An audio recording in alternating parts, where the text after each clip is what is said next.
তফসিরে ৬০ নম্বর পৃষ্ঠায় ৯৯ নম্বর টিকায় মওদুদী সাহেব লিখেছেন,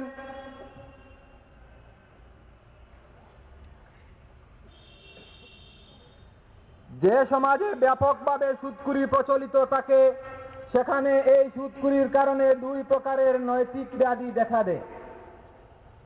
তাহা হইল সুদ গ্রহণকারীদের মধ্যে লোভ, লালসা, কার্পণ্য ও স্বার্থপরতা, আর সুদদাতাদের মধ্যে ঘৃণা, বিদ্বেষ ও প্রতিহিংসা।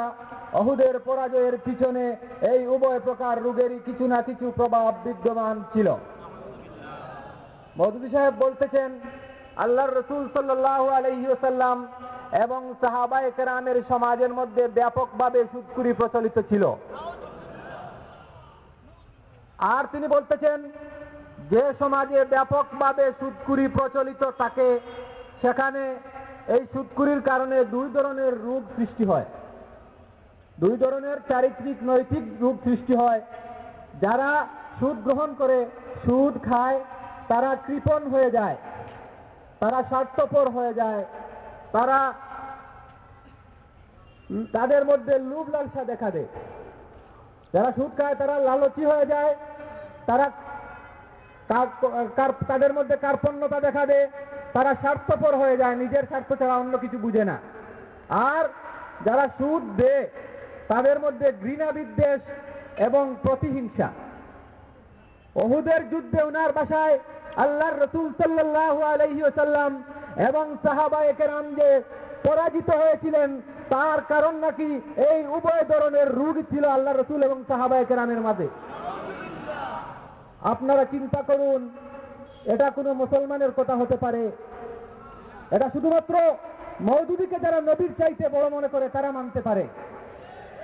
এই মাত্র 2 সপ্তাহ আগের ঘটনা, একজন জামাতে ইসলামীর সদস্য আমাদের কাছে এসেছিলেন। ওনার সামনে আমরা এই ইবারতগুলো লিখে, যে সমাজে ব্যাপকভাবে সুদখুরি প্রচলিত থাকে সেখানে এই সুদখুরির কারণে দুই ধরনের নৈতিক ব্যাধি দেখা দেয়। এক, সুদ গ্রহণকারীদের মধ্যে লোভ, লালসা, কার্পণ্য, স্বার্থপরতা, আর সুদদাতাদের মধ্যে ঘৃণা, বিদ্বেষ ও প্রতিহিংসা। জামাতে ইসলামীর পরাজয়ের পিছনে এই উভয় প্রকার রোগের কিছু না কিছু প্রভাব বিদ্যমান আছে। এই কথাটি লিখে একটি কাগজ ওনার সামনে আমরা তুলে ধরলাম। উনি কিছুক্ষণ পরে তারপর মন্তব্য করলেন, এটা উদ্দেশ্য প্রণোদিত এবং এই কথাটি ঠিক নয়। ওনাকে আমরা বললাম, জামাতে ইসলামীর ব্যাপারে এই কথাটি আপনি মানেন না? উনি বলেন না। ওনার কাছে আমরা এই তাফসিরুল কুরআন তুলে ধরলাম, দেখেন আপনি মওদুদী সাহেব ওই কথাগুলি যেগুলি আপনি নবী জামাতে ইসলামীর ব্যাপারে মানেন না, ওই কথাগুলি নবী এবং সাহাবীর ব্যাপারে বলেছেন। উনি কিছুক্ষণ ইবারতটা পড়লেন, পড়ার পরে বললেন, ওই সময় ওনাদের ভিতরে কিছুটা লোভ লালসা এসে গিয়েছিল।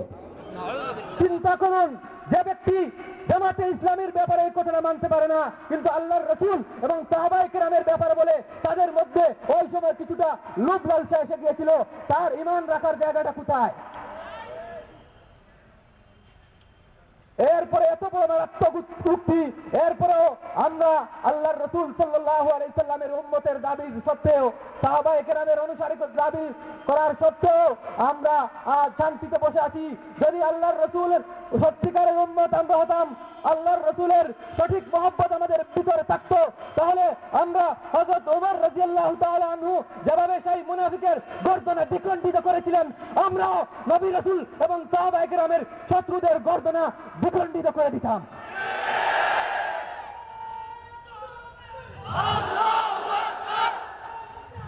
চিন্তা করুন,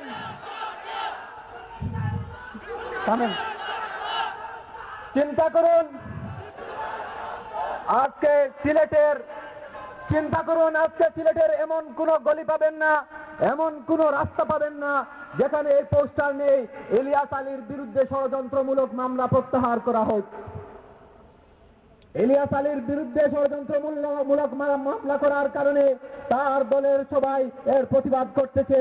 শেখ হাসিনার বিরুদ্ধে কেউ কিছু বললে মানহানির মামলা হয়ে যায় হাইকোর্টে, খালেদা জিয়ার বিরুদ্ধে কেউ কিছু বললে মানহানির মামলা হয়ে যায় কোর্টে, শেখ মুজিবের বিরুদ্ধে কেউ কিছু বললে মানহানির মামলা হয়ে যায় কোর্টে।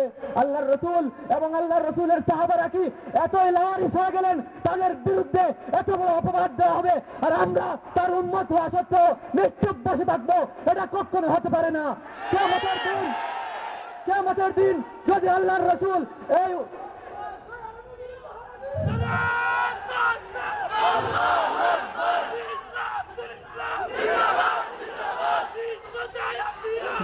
কিয়ামতের দিন যদি হাসরের ময়দানে আল্লাহর রাসূল এই অভিযোগ করে বসেন যে তোমরা আমার উম্মত, লক্ষ লক্ষ উম্মত বাংলার জমিনে ছিল, কিন্তু আমার উপর এত মিথ্যা অপবাদ দেওয়া হলো, তোমরা কি করেছো? তখন আমরা আল্লাহর রাসূলের সামনে কোন মুখ নিয়ে দাঁড়াবো? চিন্তা করার বিষয় আছে। তাই আমরা সবাই আজ থেকে সোচ্চার হতে হবে, এই সমস্ত নবী রাসূল এবং সাহাবায়ে কেরামের দুশমনদের প্রতিহত করতে হবে। মুসলিম যুব সমাজ সিলেটের দোষ এটাই যে তারা আল্লাহর রাসূল সাল্লাল্লাহু আলাইহি ওয়াসাল্লাম এবং তার সাহাবায়ে কেরামের দুশমনদের আসল রূপ, তারা নবী এবং সাহাবীর বিরুদ্ধে তাদের কিতাব সমূহে যেগুলা লিখেছে এগুলা মানুষের সামনে তুলে ধরতেছে।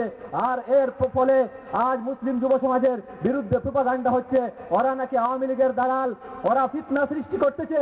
চিন্তা করুন, আমরা রাসূলের উম্মত হয়ে নিশ্চুপ বসে আছি আর তারা জানের বাজি রেখে প্রোপাগান্ডা সহ্য করে, গালিগালাজ সহ্য করে, নিজের জানের উপর রিস্ক নিয়ে এই দায়িত্ব আদায় করতেছে আর আমরা তাদের প্রোপাগান্ডা করতেছি। আমরা নবীর শত্রুর বিরুদ্ধে কথা বলি না, নবীর শত্রুর বিরুদ্ধে যারা কথা বলে তাদের সমালোচনা করি। আমাদের স্থানটা কোথায়?